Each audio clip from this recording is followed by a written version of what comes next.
présumé de ce que vous pensez de l'hypnose. Hein?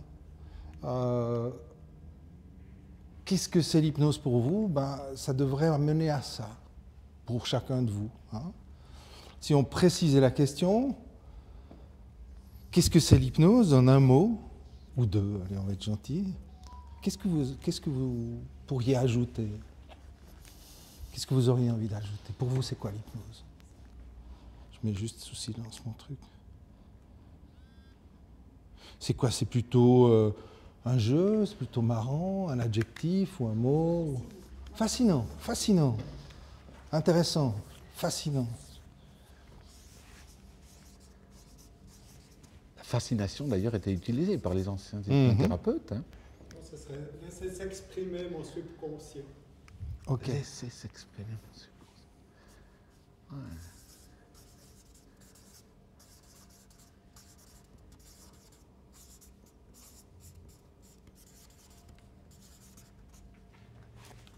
Monsieur? C'est une autre manière de vivre. Alors bon, là, je vous parle, vous êtes en face de moi, je suis conscient. L'hypnose, c'est une manière d'être qui est différente. Ah, une manière d'être différente. Ouais, bien, quoi. Excellent. Pour vous, ce serait quoi?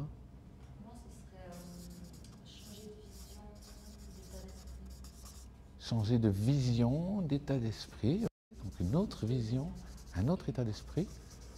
Avec votre expérience, c'est quoi pour vous l'hypnose? Ah, fascination. Alors, Laurence?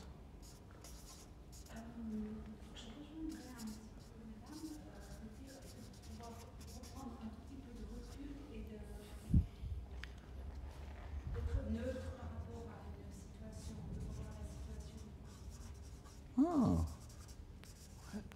Ok. Donc ça nous donnerait un autre point de vue et du coup une autre vision. Directement, on rejoint la vision du dessus. C'est excellent. Hein? C'est excellent. C'est excellent. Bon, c'est toujours facile de dire que c'est excellent. Ça ressemble à rien, mais je vais vous dire pourquoi je trouve ça excellent. La fascination est utilisée en hypnose. On va fasciner votre mental pour lui permettre de se dire il se passe quelque chose de différent. Le subconscient s'exprime effectivement dans cet espace de fascination. Le subconscient se permet à de l'espace. Il n'est pas cadré par le mental de l'état d'éveil ordinaire. Ça permet de vivre, de ressentir, d'être. On va ressentir des choses en hypnose. C'est un des points fondamentaux de l'hypnose, c'est que d'une part, on va essayer d'aller, on va aller autant que possible régler des problèmes, des traumas qui ont eu lieu dans le passé, on en parlera un petit peu plus loin. Donc régler des choses, guérir des choses, nettoyer des choses. Et d'autre part, on va projeter un avenir différent. Et quand on va se projeter dans un avenir différent, on va en fait, une des méthodes, c'est imaginer le nouveau soi-même dans le futur. Hein, et puis on va aller s'approcher de ce nouveau soi et on va comme fusionner avec et ressentir ce que le nouveau soi ressent. Donc on va ressentir quelque chose, on va être dans cette manière d'être différente ici, mais en ressentant déjà ce qu'il y aura dans le futur. Et on revient ici avec ce qu'on appelle parfois une mémoire du futur. C'est intéressant. On va changer de vision, évidemment, changer d'état d'esprit, parce que ça va recadrer toutes nos croyances habituelles, nos croyances ordinaires, celles sur quoi on a construit l'identité, autrement dit, la personne que je crois être. Aujourd'hui, je crois être ce gars-là, mais je n'ai pas toujours pensé être ce gars-là. Il y a des périodes dans ma vie, dans le passé, où j'ai pensé être un gars timide. Bon, aujourd'hui, c'est peut-être un peu difficile à croire, mais je vous assure que c'était le cas. Et donc, la vision, la croyance de qui on est, elle évolue. Elle évolue, ça permet de changer de vision et de changer d'état d'esprit. Et évidemment, on va prendre du recul pour pouvoir faire tout ça. Ça va nous permettre de prendre du recul. Et ça, c'est aussi une technique ou quelque chose de très habituel dans l'hypnose. C'est-à-dire qu'on va, ce que nous on appelle, se dissocier.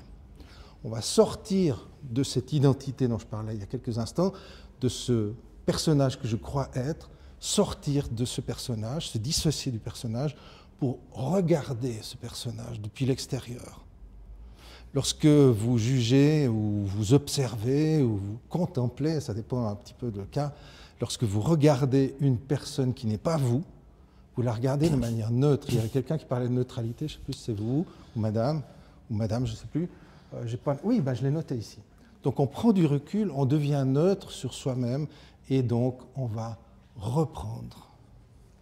Ça ne va peut-être pas plaire à monsieur, reprendre du contrôle, mais un vrai contrôle. C'est-à-dire un contrôle choisi par l'être que je suis derrière le personnage. Derrière le personnage, celui qui croit être ça, il y a l'être qui sait qui il est et qui peut porter un regard neutre sur le personnage afin de lui permettre de bouger. Une des premières choses importantes en hypnose, quand on reçoit un consultant chez nous, c'est ce qu'on appelle se faire sa carte du monde. Sa carte du monde, c'est pour lui quelles sont les possibilités, les impossibilités, qui il est lui, et puis on doit un petit peu, en tant que thérapeute, oublier nos propres croyances, notre propre carte du monde. Et vous voyez, on a commencé cette conférence exactement de cette façon-là. C'est-à-dire qu'on ne s'est pas du tout présenté, on a mis en avant quels étaient vos besoins, quels étaient vos objectifs, qu'est-ce que vous êtes venu chercher ici. Donc, Philippe, je te laisse te présenter. On va quand même se présenter. On va quand même se présenter, okay. Qu'on sache alors, à qui on a affaire. Oui, alors moi je chose du 42. Un des éléments clés de l'hypnose, c'est pas pour rien que je fais un gag bidon comme ça, c'est la surprise. On va créer une surprise pour attirer l'attention de votre subconscient. Je chose du 42, ça attire votre attention, l'attention de votre subconscient. L'hypnose est donc bourrée d'astuces. Alors, pas toutes vous les donner aujourd'hui, ça serait d'abord trop long, puis on aime bien garder 2-3 secrets. Mais tout ça pour dire que on va vous parler aussi de l'association des praticiens en hypnose, l'APH, qui est présente dans ce salon en tant qu'invité d'honneur. C'est assez super. On a un immense stand sur lequel on donne des petites animations, etc. Et l'APH a été fondée il y a 9 ans.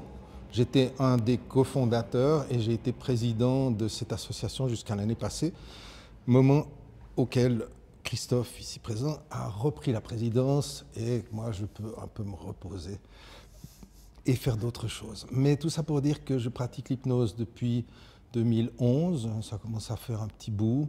Avant, je faisais déjà du coaching, de la PNL, et voilà, je pratique avec grand bonheur, je pratique à Lausanne, essentiellement, même si je réseaute, et puis aujourd'hui, on pratique un peu partout, puisqu'on peut pratiquer aussi à distance avec les téléconsultations. Et donc voilà, j'ai une spécialisation en sexologie, j'ai une spécialisation surtout en traumatisme et en traitement des émotions, mais évidemment on aime la variété. Je travaille autant avec des enfants qu'avec des personnes adultes, des hommes, des femmes, etc. Voilà, pour me présenter. Merci Philippe, c'est Philippe Franier. Oui, j'ai oublié de dire ça. Hein. Oui. Alors moi c'est Christophe Marquis. Alors je suis effectivement le nouveau président de cette association APH, on va vous en parler en quelques mots. Ça fait 17 ans que je crois que je fais ce travail.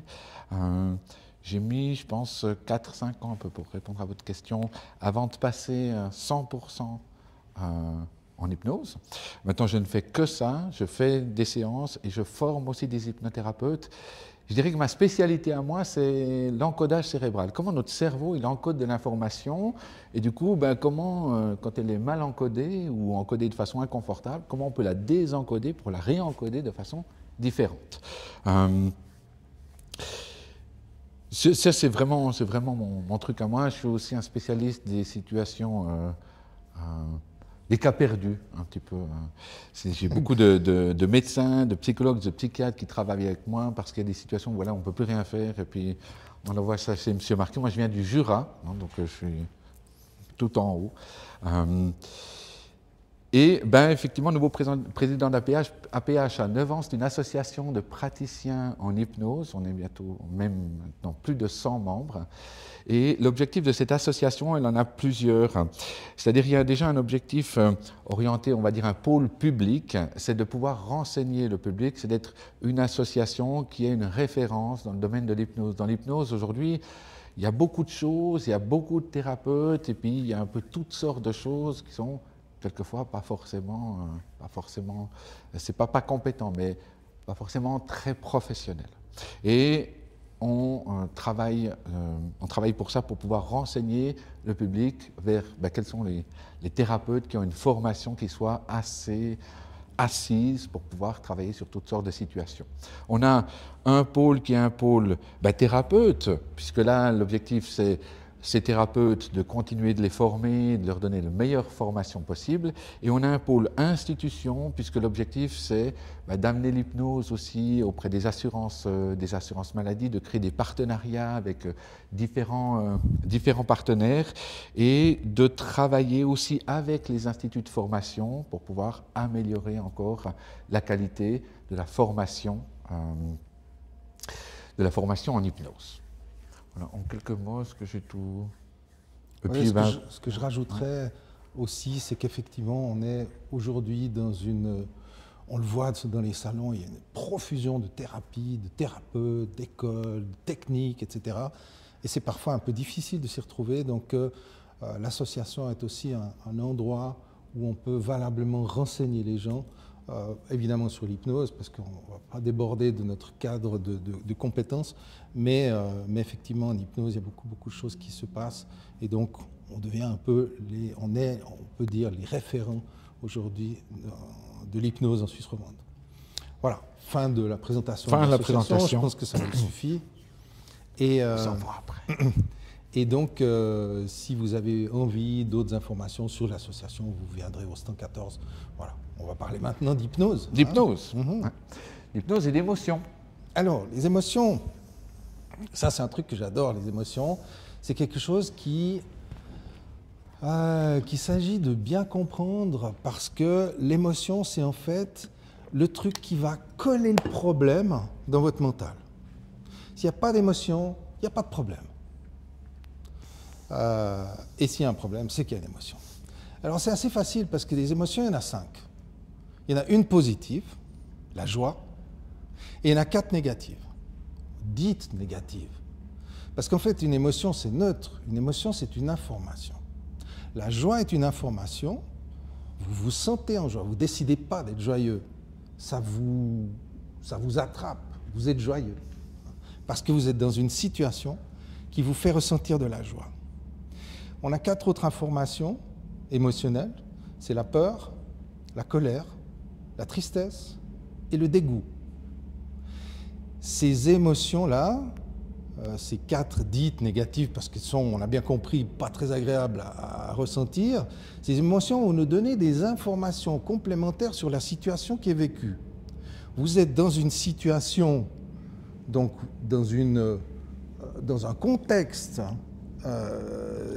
qui est désagréable, c'est qu'il y a forcément une ou plusieurs de ces 4 émotions qui font partie de la situation. De la peur, de la colère, de la tristesse et du dégoût, qui sont présents. Alors, c'est très intéressant parce que c'est utilisé par notre subconscient pour classer les expériences. Vous avez dans votre immense bibliothèque de souvenirs, vous avez un certain nombre de souvenirs joyeux qui ont été étiquetés avec de la joie. Ce sont des souvenirs qu'on appelle parfois ressources. Vous vous rappelez de ça et vous dites « Ah, c'est super ». Ça peut être un souvenir d'un parent, d'un grand-parent, de vacances, peu importe. Vous repensez à ce souvenir et ça vous fait du bien. Et puis, vous avez la plupart des souvenirs qui sont neutres. Il n'y a aucune émotion dedans. Vous allez acheter du pain, vous faites ci ou ça, c'est égal, il n'y a pas d'émotion. Et puis, il y a un certain nombre de souvenirs qui sont chargés avec une ou plusieurs de ces émotions dites négatives. Votre subconscient va donc classer, grâce aux émotions, les souvenirs, les expériences de vie. Et les expériences qui nous posent problème, c'est-à-dire celles qui vont nous programmer, nous conditionner à réagir de telle ou telle manière qui n'est pas forcément agréable à vivre, c'est que ces expériences ont été chargées avec une ou plusieurs de ces 4 émotions-là. Le subconscient va donc identifier les mémoires, on va les appeler comme ça, c'est-à-dire les expériences, au moyen de ces émotions, et quand il y a une émotion ou plusieurs négatives, il va se dire « Oh là là, ça c'est pas du tout agréable, on va tout faire pour que ça se reproduise plus. » Et donc, le subconscient va mettre en place un programme, qui est généralement un programme d'évitement. Si je suis claustrophobe, je ne prends pas l'ascenseur.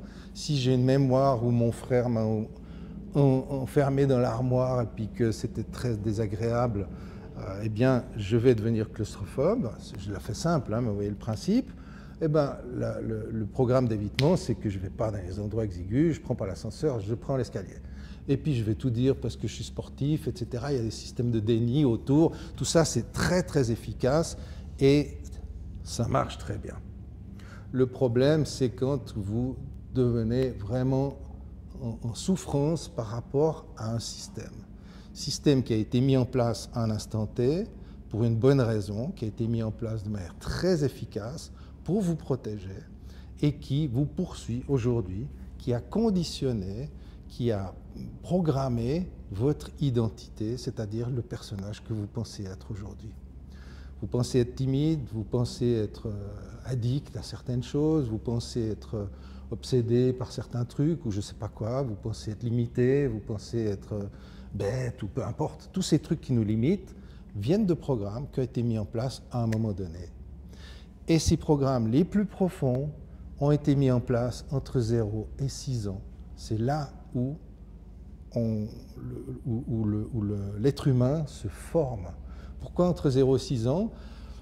Parce que le cerveau, il a besoin d'un certain temps pour se remplir d'informations afin de pouvoir les traiter.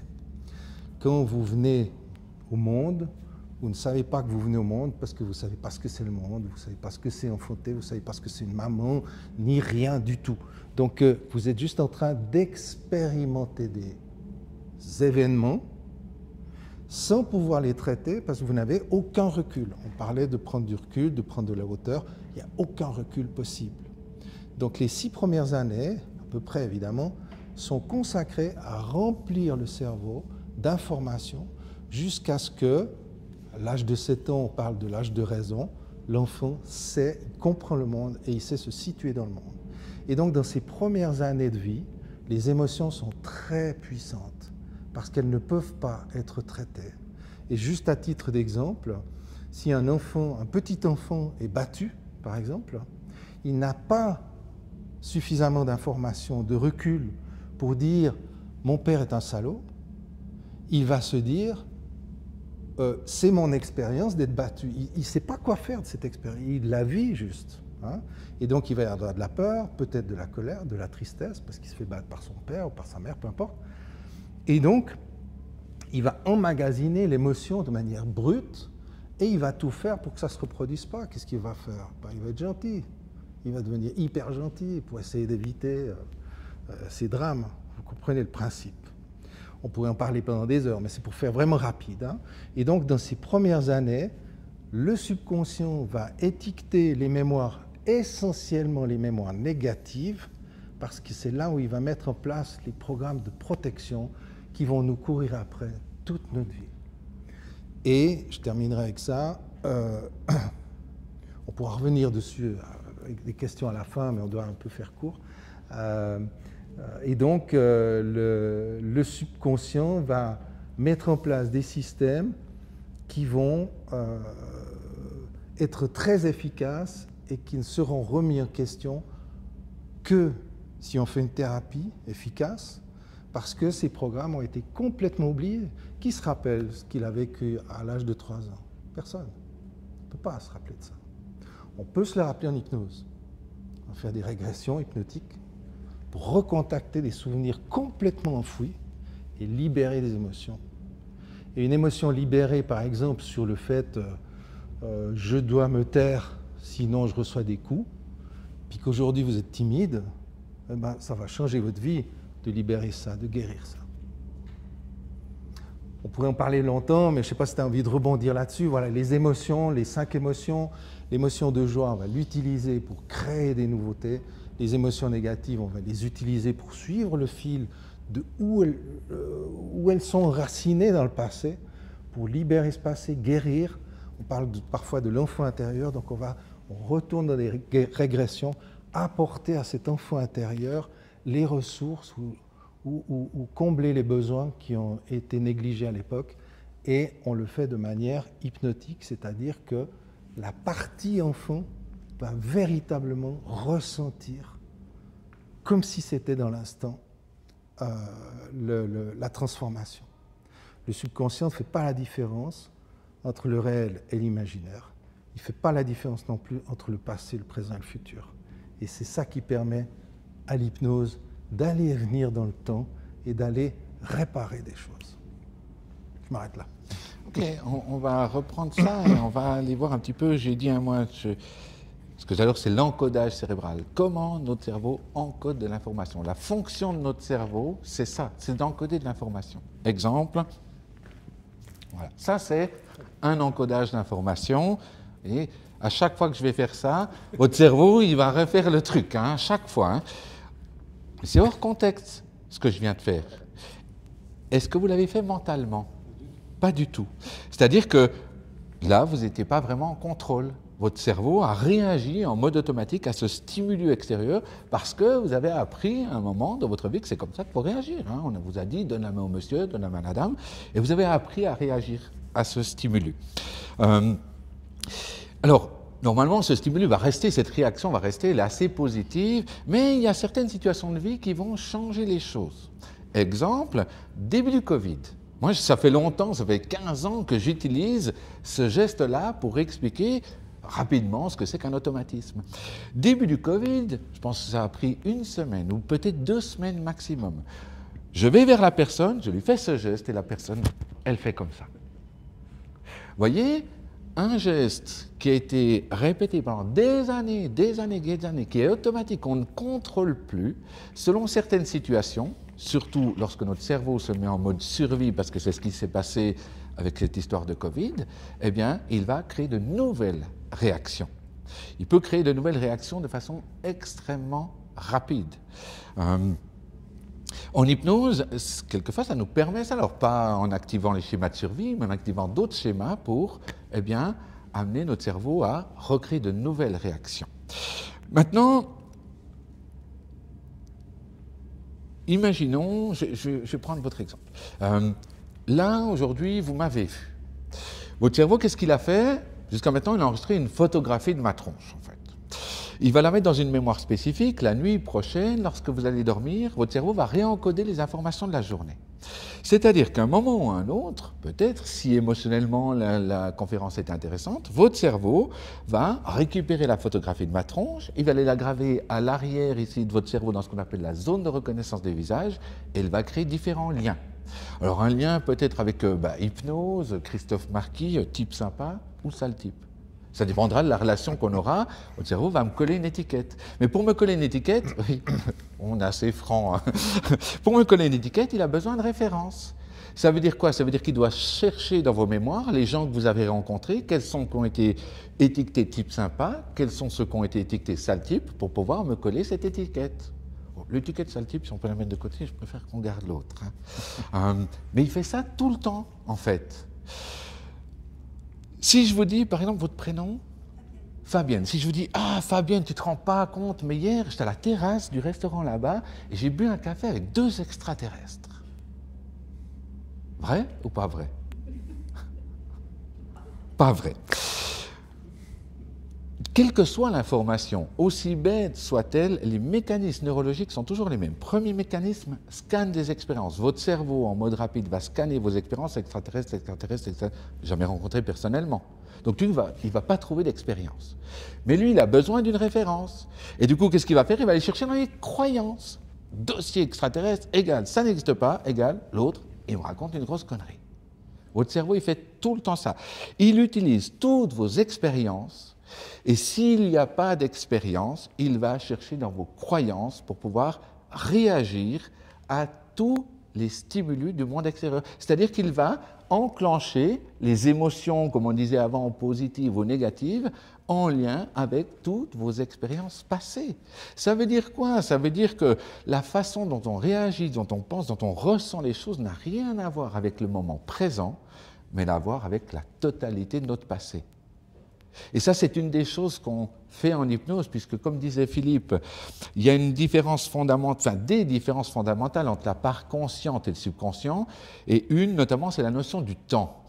Le temps, pour notre esprit conscient, c'est comme une ligne sur laquelle j'avance. Devant moi, c'est le futur, là où je suis maintenant, c'est le présent, derrière moi, c'est le passé. On dit bien traîner le passé comme un boulet. On ne dit pas pousser le passé comme une brouette. On dit bien qu'en hypnose, d'ailleurs, qu'on va pousser notre passé sur une brouette. Mais la notion de temps, elle est comme ça. Pour notre subconscient, la notion de temps, elle est comme ça. Et lui, il peut prendre un événement que j'ai vécu il y a 10 ans, imaginez que je le vis demain et je me sens mal maintenant. Ça, c'est le principe même de l'anxiété. L'anxiété, c'est tout simplement ça. J'ai vécu des inconforts dans le passé, mon subconscient va les déposer sur demain, et du coup, moi, je n'ai pas trop envie d'aller voir ce demain. Alors, un exemple pas plus tard que ce matin. Ce matin, j'ai un monsieur qui vient me voir et qui me dit « Ah, monsieur Marquis, j'ai un problème d'alcool, ayant eu des parents alcooliques, puis je suis né avec un syndrome d'alcoolisation fœtale, donc du coup, c'est un de mes domaines de spécialité. Et il me dit, j'ai un problème d'alcool, et puis je dis, bah tiens, ce problème, ça fait combien de temps qu'il vous accompagne? Et il me dit, ça fait 6 ans. Je dis, qu'est-ce qui s'est passé il y a 6 ans? Il a fait une nouvelle formation, puis avec le boulot, avec la famille, avec les petits-enfants, c'était beaucoup de pression, et l'alcool lui a permis à ce moment-là de rester dans un état de stabilité. Vous voyez, son cerveau, lui, il a dit, ah tiens, ce truc, c'est intéressant. Parce que si j'ai cette substance, l'alcool, eh bien, je reste dans une notion de stabilité. Je ne vais pas tomber, en fait, dans trop de pression. Ça permet de libérer cette pression. Mais il a bien conscience qu'aujourd'hui, il n'a plus toute cette pression, il n'a plus ce besoin. Mais son cerveau, il a créé un automatisme. On discute, et puis, dans la discussion, à un moment, il dit... parce que il se posait la question, oui, mais alors pourquoi son cerveau, il a choisi l'alcool? Alors, il n'a pas choisi l'alcool comme ça par hasard. Et en fait, il remarque que dans son histoire, il y a déjà quelque chose qui détermine que ce truc-là est très intéressant. Vous voyez, notre cerveau, il met en place les choses exactement de cette façon, parce qu'il y a des expériences, parce qu'il y a des situations qui vont faire que, eh bien, ça se met en place. Et ce matin, je n'utilise pas beaucoup cette stratégie-là, mais il dit à un moment quand même, l'effet, vous savez, un peu la tête comme ça, un petit peu, c'est quand même intéressant. Je dis, ouais, peut-être, ça peut être intéressant. Et du coup, je lui dis, mais en fait, on peut obtenir cet effet-là, mais sans le produit. C'est une des stratégies que j'utilise quand on a des jeunes, par exemple, qui viennent nous voir, qui consomment certaines substances. On leur montre ça, qu'ils peuvent avoir le même effet, l'effet positif, l'effet tiens, c'est bon, c'est agréable, mais sans le produit et tout l'effet négatif. Et du coup, eh bien, on lui fait revivre cet effet où il va chercher juste ce qu'il faut, juste pour être un peu désinhibé, pour pouvoir parler aux gens sans avoir trop de timidité, pour pouvoir gérer cette pression, et il développe une nouvelle stratégie. Et c'est ce qu'il a appris ce matin, c'est développer cette stratégie, et du coup, il n'a plus besoin du produit. Et là, cette conscience-là. Vous voyez, dans cette situation-là, si je reprends cette notion de contrôle, il reprend véritablement le contrôle. Parce qu'il va chercher ce qui est intéressant pour lui dans ce comportement, cette substance, quel que soit le comportement, où il y a une notion intéressante, puis sinon notre cerveau ne le mettrait pas en place. Il va chercher ça, il va apprendre à le faire consciemment, et du coup, eh bien, il reprend le contrôle de sa vie. Vous voyez, c'est pour ça que je disais avant, ouais, le contrôle, on a une notion un peu spécifique de contrôle en hypnose, parce que pour moi, c'est plutôt un état de super contrôle. C'est que je reprends le contrôle de la situation. Quelqu'un a une phobie ici? Vous connaissez quelqu'un qui a une phobie? Oui, de la nuit. La nuit, oui. Par exemple. Alors, nuit, ça peut même être de jour, oui. La nuit, des araignées, etc. Qu'est-ce qui se passe? Mon cerveau est face à un stimulus, prenons le stimulus araignée. Mon cerveau est face à ce stimulus, il va enclencher toute une série de réactions physiologiques, psychologiques, émotionnelles, en lien avec ce stimulus.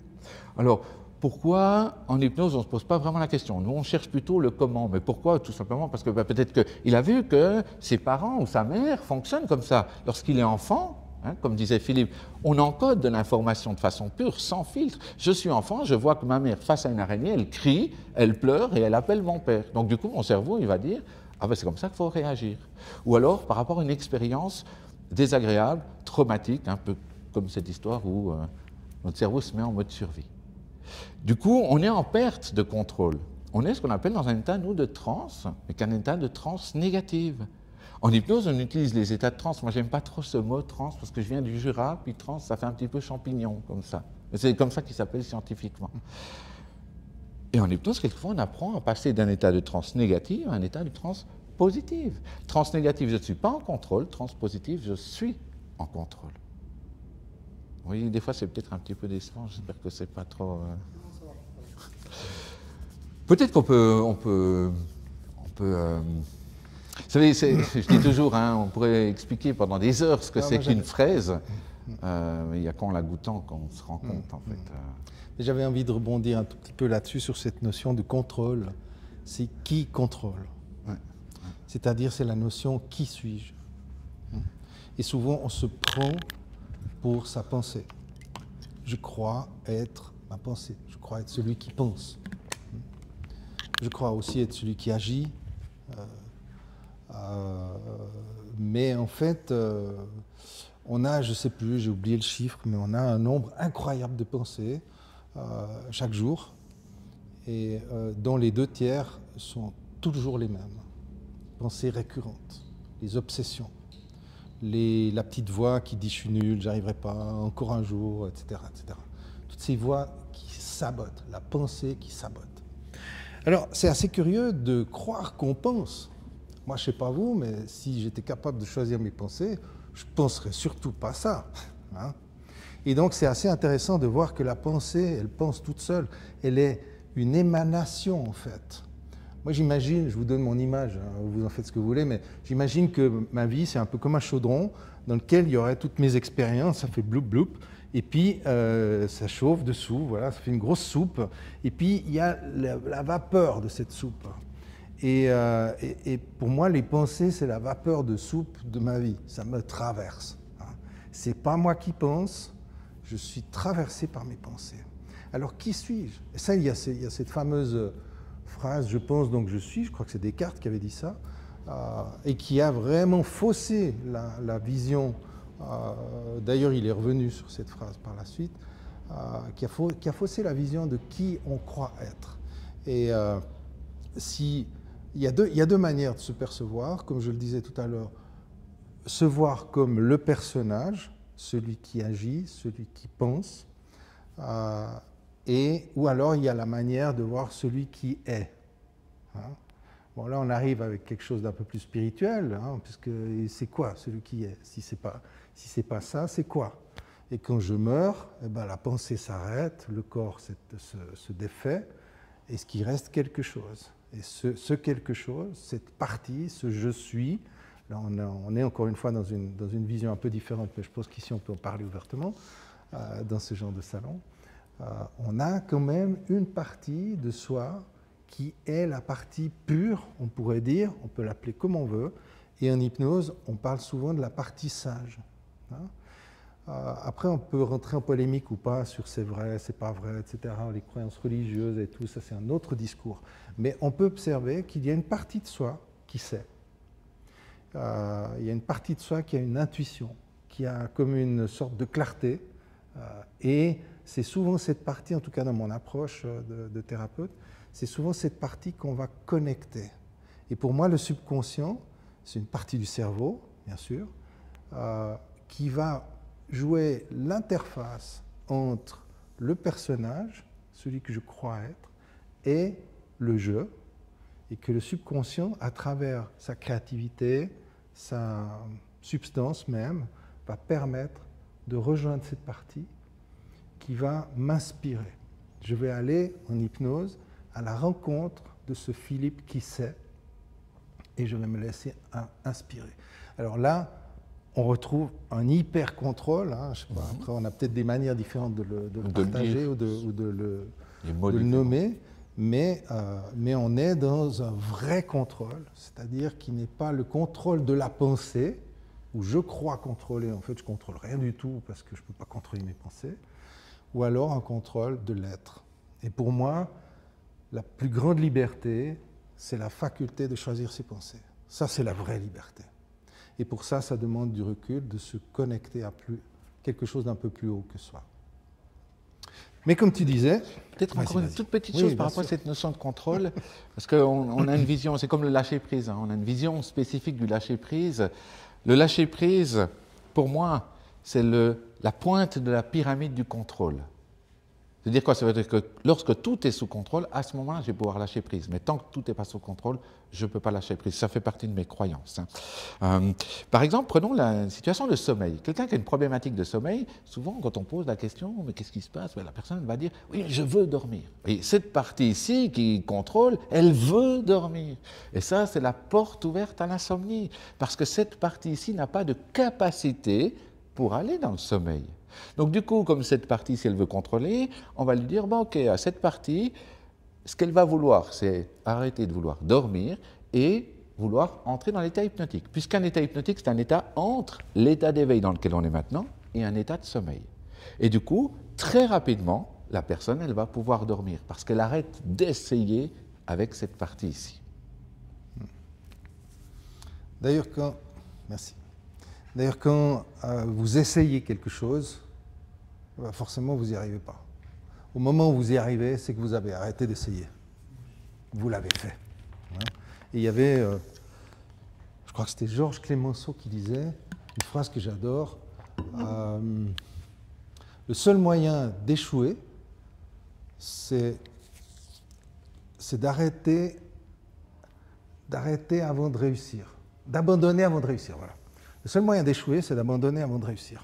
Si vous n'abandonnez pas avant de réussir, vous allez finir par réussir. Il n'y a pas d'échec. Bref, c'est une petite parenthèse. Je crois que tu voulais suggérer qu'on entre dans une expérience, oui, qu'on voilà. a goûté les fraises. On peut goûter les fraises ou d'autres choses. Je fais une petite signal que dans un petit moment, je crois, à 5h30, sur notre stand, je vais diriger une expérience sur les sens, où on goûtera peut-être spécifiquement des fraises ou du vin. On va voir, selon les personnes. Mais j'aimerais vous proposer une petite expérience. Enfin, il n'y a pas de petite expérience hypnotique, il n'y a que des expériences, mais courtes expériences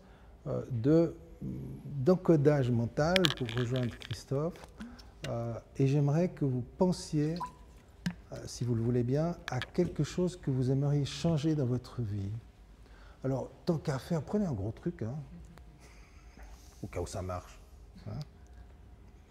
Et en pensant à ça, j'aimerais que vous lui donniez une couleur à ce truc que vous aimeriez changer, qui peut être un problème, une limitation, peu importe comment vous l'appelez, comment vous l'appelleriez, parce qu'on ne va pas vous demander de dire quoi que ce soit. Vous avez quelque chose que vous aimeriez changer, vous lui avez donné une couleur. Okay. Et cette couleur, histoire que je puisse vous guider, on va la mettre de ce côté-là, d'accord? Sur votre gauche. Et puis, j'aimerais maintenant que vous puissiez compter le nombre de tuyaux qu'il y a au plafond. Ça va être vite fait. Et maintenant, imaginez comment ça serait, comment ça sera, comment c'est quand ce problème a disparu, quand ce truc-là est transformé. Et quelle couleur y est associée, et vous mettez ça sur votre droite. Et je vois qu'il y a déjà certaines personnes qui ont fermé les yeux. Vous pouvez le faire ou non, ça n'a pas grande importance. J'aimerais que vous laissiez votre esprit un peu comme jouer ou jongler avec ces deux couleurs. Une sur votre gauche, que vous connaissez peut-être trop bien, depuis peut-être très longtemps, et une sur votre droite qui vous invite, qui vous fait un clin d'œil, qui vous aide déjà à imaginer d'envisager éventuellement de ne pas éviter, de ne pas y aller, et en faisant cela, de vous permettre de comme jongler avec ces deux couleurs. Vous pourriez même imaginer faire cela de manière mentale avec vos mains. Vous savez, comme ces jongleurs de rue ou ces personnages qui ont cette agilité et cette faculté de prendre des balles de couleurs différentes et de les faire tournoyer devant eux, avec la possibilité, lorsque vous tournez suffisamment vite, de mélanger les couleurs. Si bien que vous ne savez plus très bien laquelle des couleurs est de quel côté, car ça change de côté à chaque instant, et que vous pouvez ressentir à l'intérieur de vous, comme si quelque chose de nouveau est en train d'émerger au centre de votre corps. Une troisième couleur, un mélange, une sensation, un mot, quelque chose qui est vraiment précieux pour vous. Comme si ces gestes profonds, inconscients, permettent à votre esprit de vous faire un cadeau, sans même que votre subconscient et que votre conscient soit vraiment conscient de ce cadeau inconscient que vous êtes en train de recevoir. Imaginez la partie du corps dans laquelle cette nouveauté est en train de s'installer et comment et à quelle vitesse elle peut grandir jusqu'à vous remplir totalement et même déborder de vous au-delà de votre espace personnel, jusqu'où votre être profond a envie de se déployer.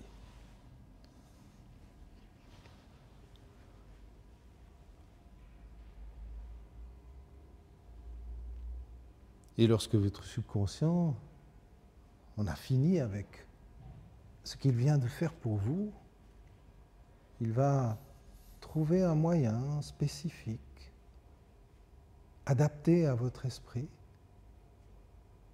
pour vous permettre de revenir en rapportant ici, sur cette chaise, dans ce corps, en ce moment, tous les bénéfices de cette expérience. Peut-être même bien plus. Alors vous prendrez une grande respiration à votre rythme. Vous laissez vos yeux se réouvrir.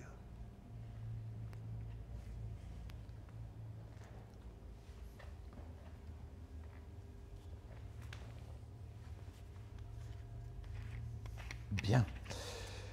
Juste en deux mots, si on regarde dans un exercice aussi simple, aussi rapide, puisque c'est quelques minutes, que celui que vous a proposé Philippe, on arrive à amener tout ça. La fascination, parce que vous êtes très concentré sur quelque chose, en imaginant la partie qui limite ou qui a peur ou qui ne peut pas encore le faire et imaginer l'objectif atteint, vous dissociez.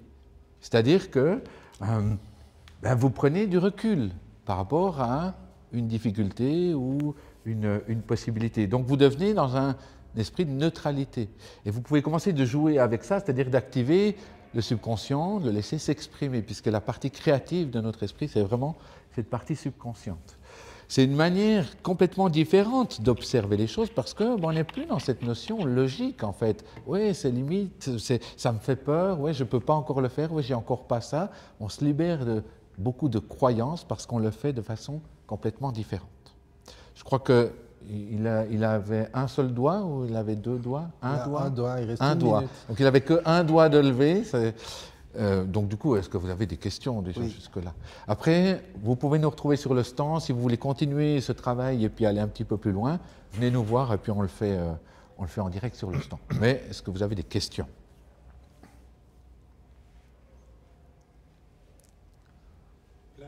Plein. Ah oui, c'est des fois ça, on explique quelque chose, puis alors ça ouvre plein de possibilités. À la limite, quand on a plein de questions, à la fin, c'est encore une bonne chose, quoi, parce que ça ouvre des possibilités. Peut-être que vous ne savez pas encore que vous avez conforté vos choix, que vous vous êtes laissé surprendre, que la vision de l'hypnose était plutôt originale et que le lâcher de contrôle a eu lieu à un autre niveau pour retrouver votre chemin, les choses qui vous appartiennent et qu'on vous souhaite du fond du cœur.